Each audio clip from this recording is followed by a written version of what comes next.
அன்புள்ள சகோதர சகோதரிகளை உங்கள் அனைவருக்கும் எனது காலை வணக்கத்தை தெரிவித்துக் கொள்கிறேன். இன்றைய நற்செய்தியில் இயேசு நமக்கு எல்லாம் தெரிந்த ஒரு ஜெபத்தை கூறுகிறார்.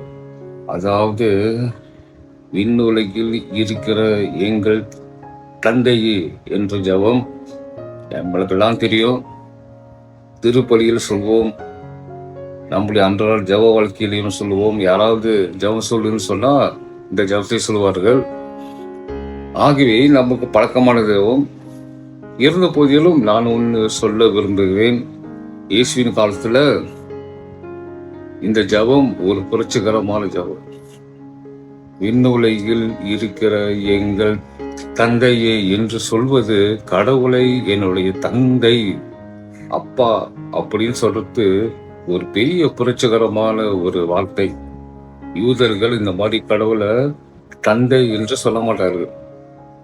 கடவுள் மேல வச்சிருக்காங்க, கடவுள் கீழே இறங்க மாட்டார். அதே நேரத்துல மனிதர்கள் பாவிகள், கடவுள் புனிதமானவர். ஆகவே கிட்ட நெருங்க முடியாது. அந்த அளவுக்கு யூதர்கள் கடவுளை வச்சிருக்காங்க. ஆனா இயேசு சொல்லிக்கிறார், கடவுள் நம்முடைய தந்தை. இயேசு இறக்கிட்டாரு கடவுளை கீழே. நம்மையும் இயேசு கடவுளோட இணைச்சிட்டாரு. கடவுள் மேல நம்ம பார்த்துக்கிட்டு இல்லை, மேல இருந்துக்கிட்டு நம்ம மத்தியில இருக்காரு, நம்மோடு இருக்கிறார், நம்ம கூட வாழ்றார். இந்த தந்தை அன்பு மிக்கவர், இரக்கம் மிக்கவர், பாசம் மிக்கவர்.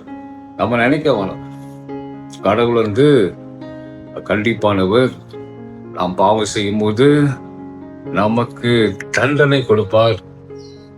தண்டனை இருக்கு பாவம் செஞ்சா, ஆனா அந்த மாதிரி கொடூரமானவர் இல்லை. அன்பு தந்தை இரக்கம் மிக்கவர். ஒரு தந்தை பிள்ளைகளை எப்படி பாசமா பாக்குறாங்க, ஒரு பிள்ளைகள் எப்படி தந்தையோடு பாசமா இருக்காங்க, அந்த மாதிரி இந்த தந்தை நம் மீது பாசம் உள்ளவர், இரக்கம் உள்ளவர். நாம் தாராளமாக மனம் திறந்து இந்த தந்தையிடம் வேண்டலாம். இந்த தந்தை நம்மை அரவணைப்பார். இதான் இயேசு சொன்ன கடவுள், இதான் இயேசு வெளிப்படுத்தின உண்மை. இயேசு நமக்கு சொல்லுகிறார், தந்தை, கடவுள் தந்தையா இருக்கிறார்.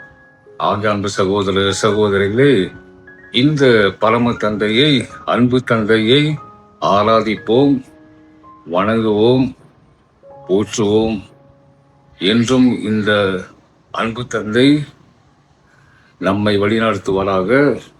இதற்காக மன்றாடுவோம். ஆமென்.